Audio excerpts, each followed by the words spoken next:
மகாபெரிவா திருவடிகளே சரணம். இன்னைக்கு நம்ம 2 எழுத்து சேர்ந்து ஒரு வார்த்தையை பற்றி தான் பார்க்க போகிறோம்.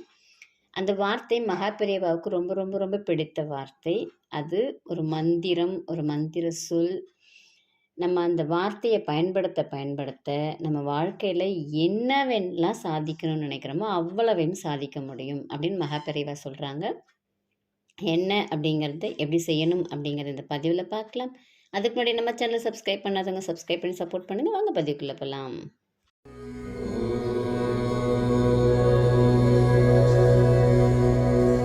ஒரு நாள் மகாபெரிவா மடத்தில் என்ன பண்ணுவாங்க அப்படின்னாக்கா, பக்தர்களுக்கு ஆசி வழங்கிட்டு இருப்பாங்க. ஒருத்தர் ரொம்ப அவசரமாக வருவார். எல்லாரையும் தள்ளி முடித்து மோதிக்கிட்டு வருவார். அங்கே இருக்கக்கூடிய அணுக்கு தொண்டர்கள் எல்லாம் இருங்க, லைனில் வாங்க, எல்லோரும் வரிசையாக தான் வரணும், யாரும் இந்த மாதிரி முட்டி மோதிக்கெலாம் வரக்கூடாதுன்னு அவர்கிட்ட சொல்கிறாங்க. ஆனால் அவர் எதையுமே காதில் வாங்குகிற நிலமையிலே இல்லை. என் பிரச்சனை எனக்கு என்னால் ஒன்றும் முடியலை, எனக்கு அப்படி இப்படின்னு சொல்லிட்டு அவர் பாட்டுன்னு முன்னாடி ஓடி வர்றார். உடனே மகாபெரிவா அந்த அணுக்கு தொண்டர்கிட்ட அவர் வரட்டும் அப்படின்னு சொல்லிடுறாங்க. அவர் நேராக மகாபெரிவார்கிட்ட வந்தோடனே மகாபெரிவா அப்படின்னு ஆரம்பிக்கிறாங்க.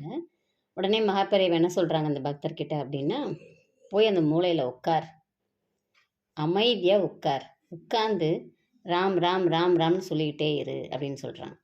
அதை சொன்னால் என் பிரச்சனையில் சரியாயிடுமா, நீ போய் முதல்ல சொல்லு அப்படின்றாங்க. சரி, நான் அவர் என்ன பண்ணுறாரு அப்படின்னாக்கா ஓரமாக போய் உட்கார்றார். எல்லா பக்தர்களுக்கும் மகாபெரிவா ஆசி வழங்குறாங்க, பிரசாதம் கொடுக்குறாங்க. எல்லோரும் சந்தோஷமாக வாங்கிக்கிட்டு போய்கிட்டே இருக்காங்க. எல்லாருமே முடிஞ்சிருச்சு, எல்லாருமே போயிட்டாங்க. அப்போயும் அவருக்கு அந்த வந்த வேகத்தில் 1% கூட இப்போ இல்லை. அப்புறம் கூப்பிட்றாரு.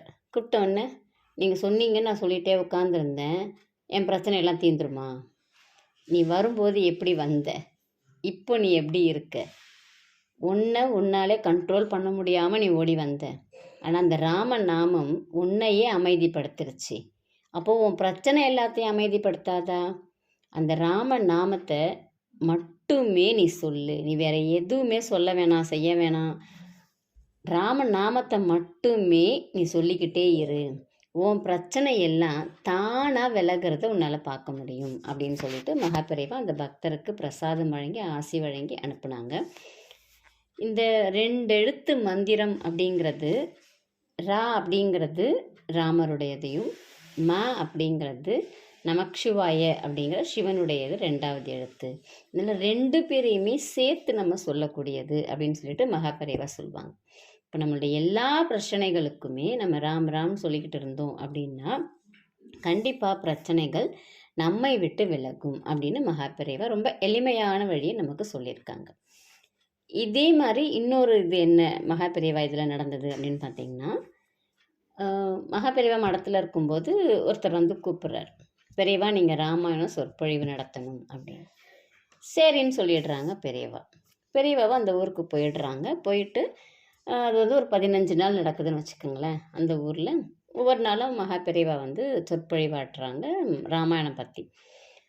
கூட்டம் மகாபெரிவா வந்திருக்காங்கன்னு சொன்னாலே கட்டுக்கடங்காது, அலை மோதுது கூட்டம். ஆனால் மகாபெரிவா உட்காந்து பேச ஆரம்பிச்சிட்டாங்கன்னா எல்லாருமே தன்னை மறந்து அப்படியே கேட்க ஆரம்பிச்சிடுறாங்க. இதே மாதிரி நடக்குது.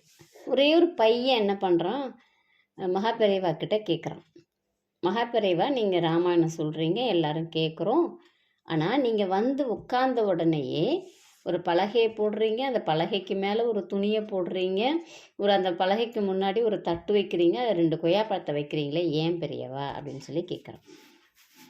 கேட்ட உடனே அவர் திரும்பி பெரியவா அந்த பையன்கிட்ட கேட்குறாரு, ராம நாமம் ஜெபிக்கிறோம் இல்லை ராமாயணம் ஓதுறோம் அப்படின்னா அங்கே யார் வருவா? ஆஞ்சநேயர் வருவார்.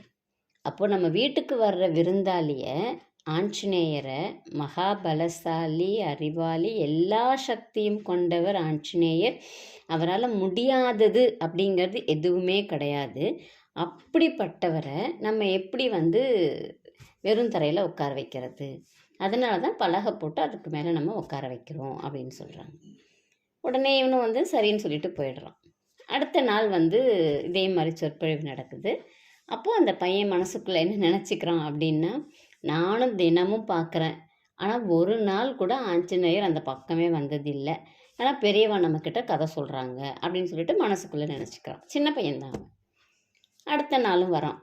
அடுத்த நாளும் வந்த உடனே மகாபெரிவா ஆரம்பித்து சொற்பொழிவு நடந்துக்கிட்டே இருக்குது. திடீர்னு ஒரு ஒரு ஒரு சத்தம் கேட்குது. எல்லாரும் திரும்பி பார்க்குறாங்க. என்னன்னு பார்த்தாக்கா, அந்த இடத்துல வந்து நம்மளுடைய ஆஞ்சநேயர், அதாவது குரங்கு வந்து என்ன பண்ணுது அப்படின்னாக்கா, குதிச்சு ஓடி வருது. ஓடி வந்து கரெக்டாக அந்த பலகையில் உட்காருது. உட்காந்து மகாபெரிவா சொல்லி முடிக்கிற வரைக்கும் கம்முன்னு இருக்கு. மகாபெரிவா முகத்தில் எந்த விதமான சலனமுமே இல்லை. மகாபெரிவா சொல்லி முடித்த உடனே ஒரே ஒரு கொய்யாப்பழத்தை மட்டும் எடுத்துக்கிட்டு ஓடி போயிடுச்சு. கண்ணுக்கே தெரியாத தூரத்துக்கு ஓடி போயிடுச்சு. அப்போ அந்த பையன் வந்து மகாபெரிவா கிட்ட ஓடி வந்து அழறான். பெரியவா, நேற்று நான் நினச்சது தப்பு தான். நான் நினச்சது உங்களுக்கு எப்படி கேட்டுச்சுன்னு எனக்கு தெரியலை. நான் வந்து சந்தேகத்தில் சொல்லலை. ஆனால் எனக்கு என்னுடைய ஆர்வம் அது. நீங்கள் செய்கிறீங்க, ஆனால் அந்த இடத்துக்கு வரணும்ல. ஆனால் நீங்கள் ஆஞ்சநேயர்கிட்ட சம்பாஷணை பண்ணதெல்லாம் நான் பார்த்தேன் அப்படின்னு சொல்லிட்டு பெரியவா காலில் விழுந்து அழுகுறான். உடனே பெரியவா அவனுக்கு ஆசி வழங்கி, இல்லைப்பா, ராம நாமம் நீ நம்பிக்கையோடு ஜெபிச்ச அப்படின்னா அந்த இடத்துல ஆஞ்சநேயர் வருவார். ஆஞ்சநேயர் சிவனின் அம்சம். சிவனின் அம்சம் அப்படின்னா தன்னால் பார்வதி வந்துடுவாங்க. பார்வதி வந்துட்டா விநாயகரும் முருகரும் வந்துடுவாங்க. பெருமாள் வந்துடுவாங்க. மகாலட்சுமி வந்துடுவாங்க. அப்போது எல்லாருடைய ஆசியுமே நமக்கு கிடைக்கும். அதனால் வீட்டில் எப்பயுமே எல்லாரும் ராம நாமம் ஜபிச்சுக்கிட்டே இருங்க அப்படின்னு சொல்லிட்டு அந்த பையனுக்கு ஆசை வழங்குவாங்க. நம்மளாலும் செய்ய முடியும். நம்மளும் நம்பிக்கையோடு அந்த நாமத்தை ஜபிப்போம்.